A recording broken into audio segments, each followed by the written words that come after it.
Miknya. Udah. Videoan. Mobil udah jalan nih. Kaki. Awas kaki.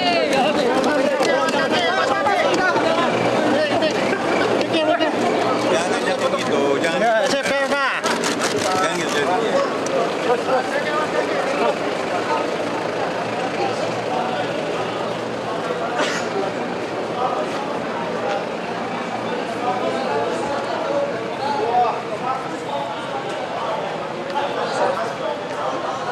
Ya halo ya. Ya halo. Ya halo. Ya perseteran sama.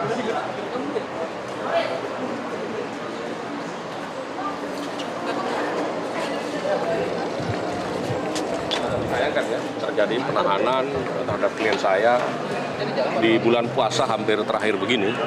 Jadi sebenarnya kami menginginkan itu setelah Lebaran. Poin terakhir sebelum ditahan, apa kira-kira yang ditanyakan penyidik sehingga harus ditahan dengan subjektif malam ini untuk menahan beliau? Ya, pertanyaan itu tadi hanya berkisar kurang lebih intinya hanya 3-4 pertanyaan, terutama mengenai 9 kali pertemuan dengan Eni dan Yohanes Koco, termasuk dengan Pak Setia Novanto dan juga dengan Idrus Marham. Tetapi belum sampai kepada substansinya apa. Hanya ada pertemuan-pertemuan itu saja. Anda mengetahui bahwa ada pengembangan terkait kasus ini juga kepada Setia Novanto? Apa juga sempat disinggung, ditanyakan kepada klien? Enggak ada, belum. Ya. Artinya masih belum. Pada 3 pertanyaan berkait 3 pertanyaan saja, ya hanya soal 9 pertemuan itu saja. Yang kami memang sangat sayangkan terjadi penahanan itu pada saat sekarang gitu. Lalu klien Anda sempat menceritakan apa alasan untuk menarik kembali pra-peradilan yang dilakukan kemarin? Justru itu kemarin setelah kita berpikir, Pak Sofyan cobalah ingin kita fokus kepada pokok perkaranya saja. Jadi ya itulah, tetapi sangat sayang karena ini terjadi penahanan ketika di akhir-akhir begini.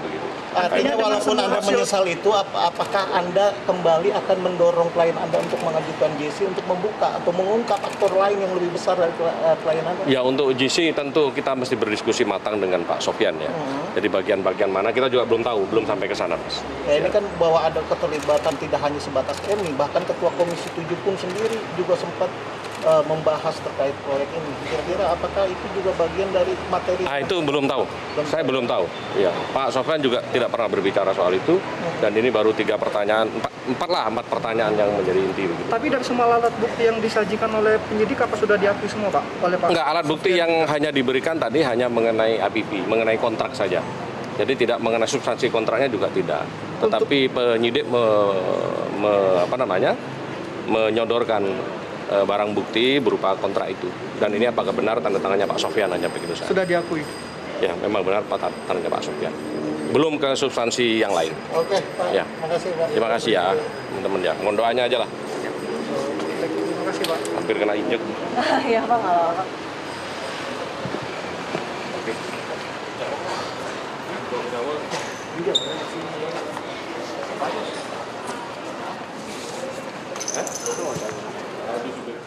Anda menyaksikan Breaking News Metro TV. Yang baru saja Anda saksikan adalah pengacara dari Direktur Nonaktif PT PLN Persero Sofyan Bashir yang ditahan pasca diperiksa selaku tersangka usai pemeriksaan di Gedung Komisi Pemberantasan Korupsi, di mana Sofyan Bashir tiba pada pukul 19 waktu Indonesia Barat.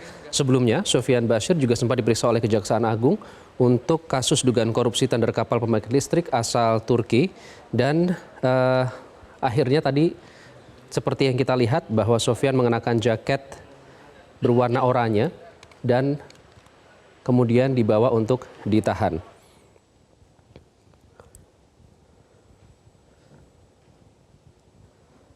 Dan tadi adalah pernyataan dari kuasa hukum Sofyan Ba'asyir, Susilo Ariwibowo,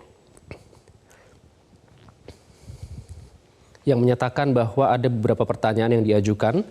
Namun menurut Susilo Ariwibowo belum menyentuh substansi dari kasus yang diperkirakan oleh para awak media. Komentar Pak.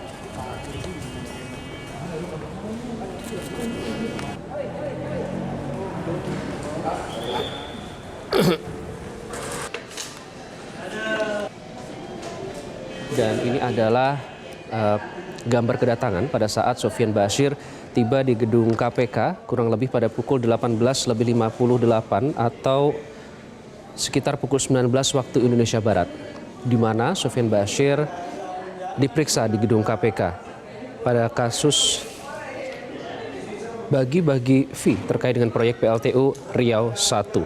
Sebelumnya, baik melalui kuasa hukum, Sofyan Ba'asyir membantah bahwa ia bertemu dengan sejumlah pihak untuk membahas proyek PLTU Riau I.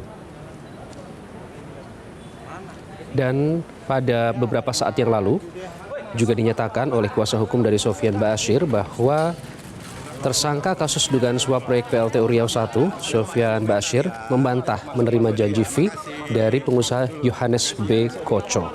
Namun, ia menyatakan bahwa mereka akan menghormati proses hukum yang berlaku dan mengaku percaya bahwa KPK profesional. Sofyan ditetapkan KPK sebagai tersangka karena diduga membantu mantan anggota DPR Eni Maulani Saragih mendapatkan suap dari pengusaha Yohanes Budi Sutrisno Koco.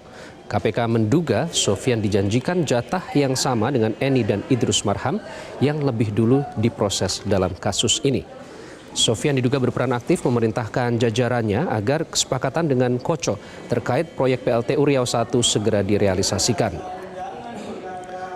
Dan dari beberapa pernyataan menyatakan bahwa Sofyan disebut-sebut ada melakukan pertemuan, baik itu di hotel, restoran, kantor PLN, serta di rumah Sofyan terkait dengan pembahasan proyek ini.